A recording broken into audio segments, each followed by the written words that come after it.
दोस्तों, क्या आप जानते हैं हिमाचल प्रदेश की उस झील के किनारे के बारे में जिसमें अरबों का खजाना है? आज हम आपको प्राकृतिक सौंदर्य से घिरी एक ऐसी रहस्यमय पौराणिक झील से अवगत करवाने जा रहे हैं जिसकी स्थापना रामायण और महाभारत काल में हुई मानी जाती है। इस झील में छुपा है अरबों का खजाना। हीरे जवाहरात, सोना चांदी, रुपए पैसे और भी न जाने दुनिया में मौजूद एवं विलुप्त कितनी प्रकार की करेंसी समाहित है। ज्यादातर लोगों ने ऐसी झील के बारे में सिर्फ परियों वाली कहानियों में पढ़ा होगा या फिल्मों में देखा होगा, लेकिन हम जिस अद्भुत खजाने से भरी झील के बारे में बताने जा रहे हैं, ऐसी झील हकीकत में हिमाचल प्रदेश के मंडी जिले के एक छोटे से पहाड़ी कस्बे की सबसे ऊंची चोटी पर आज भी मौजूद है। हैरान कर देने वाली बात तो यह है कि इस अथाह खजाने की सुरक्षा हिमाचल प्रदेश सरकार द्वारा नहीं की जाती और न ही कोई स्थानीय सुरक्षा बल तैनात है, बल्कि इसकी सुरक्षा स्वयं नाग देवता करते हैं। समुद्र तल से लगभग 9000 फीट की ऊंचाई पर बनी यह खूबसूरत झील देखने वालों को मंत्रमुग्ध कर देती है। प्राकृतिक सौंदर्य ऐसा मानो प्रकृति ने अपनी सारी खूबसूरती इसी जगह उड़ेल दी हो। इसी झील के किनारे बना है कमरूनाग जी का प्राचीन मंदिर, जो बड़ा देव के नाम से स्थानीय लोगों में प्रख्यात है। बड़ा देव कमरूनाग हजारों करोड़ों लोगों की अपार श्रद्धा एवं आस्था का प्रतीक है।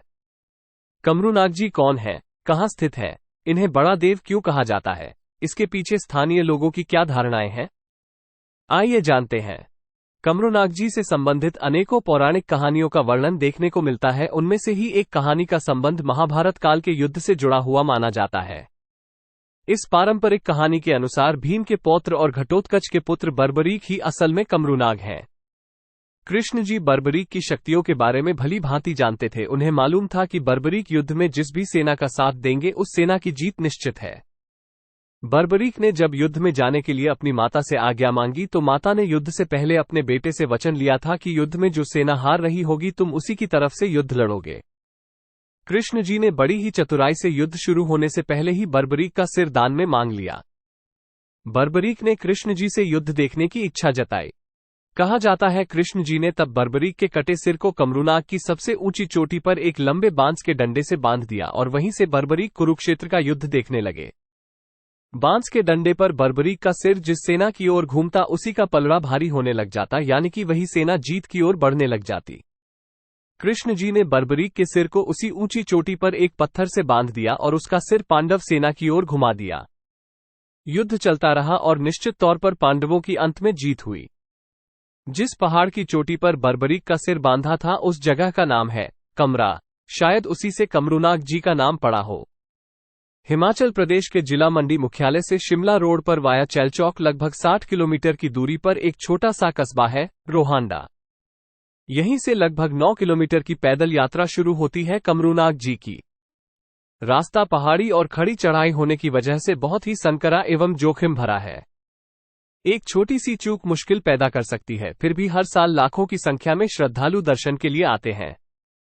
कमरूनाग जी श्रद्धालुओं के लिए गहरी व सच्ची आस्था का प्रतीक है। इनके दरबार में सच्चे मन से मांगी गई हर मनोकामना पूरी होती है। मंडी नगर में जब अंतर्राष्ट्रीय शिवरात्रि के मशहूर मेले का आयोजन किया जाता है तो कमरूनाग जी का इसमें एक महत्वपूर्ण स्थान है। इनकी मौजूदगी के बिना अंतर्राष्ट्रीय शिवरात्रि महोत्सव की शुरुआत नहीं होती। इनकी प्रतिमा को एक छड़ी के रूप में पूरी सुरक्षा के साथ मंडी लाया जाता है। शिवरात्रि महोत्सव में शामिल होने के लिए इन्हें पहले परंपरा के अनुसार मुख्य जिला प्रशासन द्वारा आमंत्रित किया जाता है। आमंत्रण स्वीकार करने के बाद ही बड़ा देव कमरूनाग अपने निजी स्थान से कड़ी सुरक्षा के साथ अंतर्राष्ट्रीय शिवरात्रि महोत्सव के लिए रवाना होते हैं। इस दौरान इन्हें किसी वाहन विशेष में नहीं बल्कि कई किलोमीटर पैदल यात्रा करके शिवरात्रि महोत्सव के लिए मंडी शहर लाया जाता है। पैदल यात्रा के दौरान रास्ते में जगह जगह श्रद्धालुओं द्वारा इनका जोरदार स्वागत किया जाता है। मंडी पुलघाट पर पहुंचते ही जिला प्रशासन के प्रमुख जिला अधिकारी, जिलाधीश, उच्च अधिकारियों के साथ बड़ा देव कमरूनाग जी के भव्य स्वागत के लिए ढोल नगाड़ों के साथ पहले से ही मौजूद रहते हैं। जबरदस्त स्वागत के बाद इन्हें राजमहल माधवराय जी से मिलवाने, जो कि श्री कृष्ण जी का प्राचीन मंदिर है, ले जाया जाता है। कुछ देर विश्राम करने के बाद फिर इन्हें तारना माता के मंदिर, जो कि मंडी शहर से ऊंचाई पर स्थित है, ले जाया जाता है। तारना माता के मंदिर में बड़ा देव कमरूनाग जी पूरे 7 दिनों तक विश्राम करते हैं। कहा जाता है जब कमरूनाग जी को राजाओं महाराजाओं के समय में पहली बार अंतर्राष्ट्रीय शिवरात्रि महोत्सव पर मंडी नगर लाया गया था, तब मंडी के राजा ने इन्हें राजमहल में ही ठहराया था। उस दिन आधी रात के समय जो पारंपरिक नगाड़ा कमरूनाग जी के पास रखा था अपने आप ही जोर जोर से बजने लगा। राजमहल में इतना शोर हुआ कि राजा सहित वहां रहने वाले सभी कर्मचारी प्रहरी उठ खड़े हुए। उसी समय इन्हें तारना माता के मंदिर ले जाया गया। वहां पहुंचने पर नगाड़ा स्वयं बजना बंद हो गया। तब से मान्यता है कि कमरूनाग जी को एकांत पसंद है और इन्हें अंतर्राष्ट्रीय शिवरात्रि महोत्सव के दौरान पूरे 7 दिनों तक तारना माता के मंदिर में ही रखा जाता है। स्थानीय लोगों में बड़ा देव कमरूनाग जी का बहुत महत्व है। इनके दरबार में श्रद्धालुओं द्वारा मांगी गई हर मनोकामना पूरी होती है। साथ ही इन्हें बारिश का देवता भी कहा जाता है।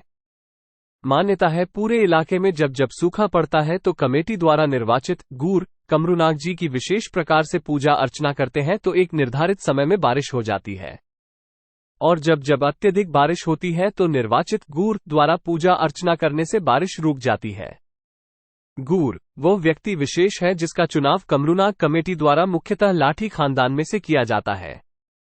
सदियों से यही परंपरा चली आ रही है। यदि निर्धारित समय में निर्वाचित गूर बारिश लाने में असफल रहता है तो लाठी समुदाय में से ही किसी दूसरे व्यक्ति को गूर बनाकर गद्दी पर बिठा दिया जाता है और उसका पद तब तक बना रहता है जब तक वो पूजा अर्चना से निर्धारित समय पर बारिश करवाने या बारिश बंद करने में सक्षम होता है।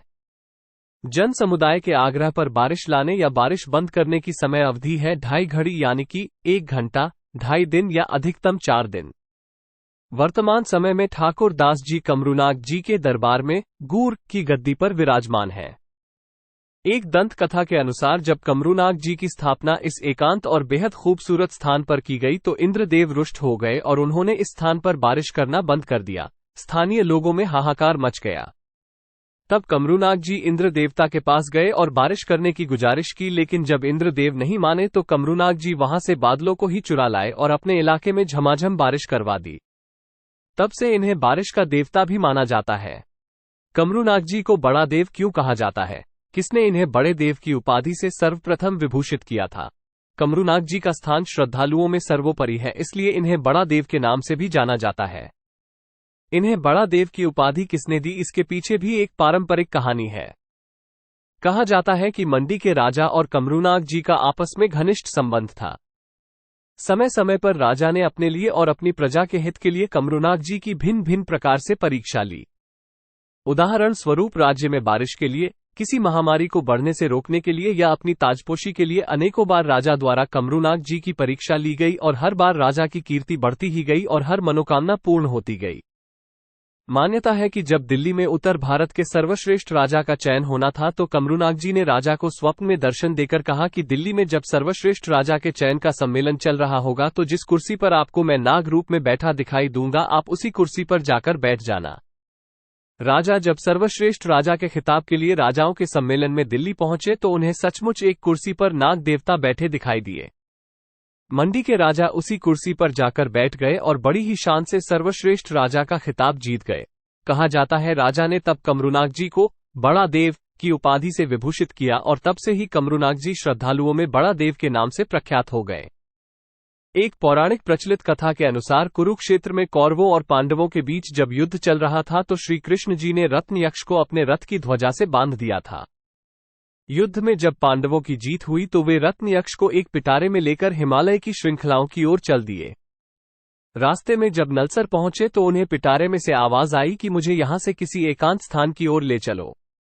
पहाड़ी इलाका, शांत वातावरण से भरपूर कमरा घाटी नलसर से नजदीक और छोटे से कस्बे रोहांडा के पास पड़ती है तो पांडव पिटारे को लेकर यहीं आ गए। जब घाटी की चोटी पर पहुंचे तो रत्न यक्ष ने वहीं रुकने का आग्रह किया। पांडवों ने जब पिटारे को खोला तो रत्न यक्ष वहां एक भेड़ चरवाहे को देखकर अत्यंत प्रसन्न हुआ। उसने बताया कि त्रेता युग में उसका जन्म उसी जगह हुआ था। उसकी माता नागों की पूजा किया करती थी। उसकी माता ने एक साथ 9 नागों को जन्म दिया था। उसने भी उस नारी के गर्भ से नाग के रूप में जन्म लिया था। उसकी माता सब नागों को एक पिटारे में बंद करके रखती थी। एक दिन उसके घर आई महिला मेहमान के हाथ से नागों का पिटारा छूटकर आग में गिर गया। सारे नाग बच्चे आग में गिर गए, लेकिन रत्न यक्ष किसी तरह जान बचाकर वहीं कहीं छिप गए। बाद में माता ने उन्हें ढूंढ निकाला और उनका नाम कमरूनाग रख दिया। एक और पौराणिक कथा के अनुसार श्री कृष्ण ने कमरूनाग जी को वरदान दिया था कि लोग युगों युगों तक तुम्हें याद रखेंगे और देवता मानकर विधिवत तुम्हारी पूजा अर्चना करेंगे।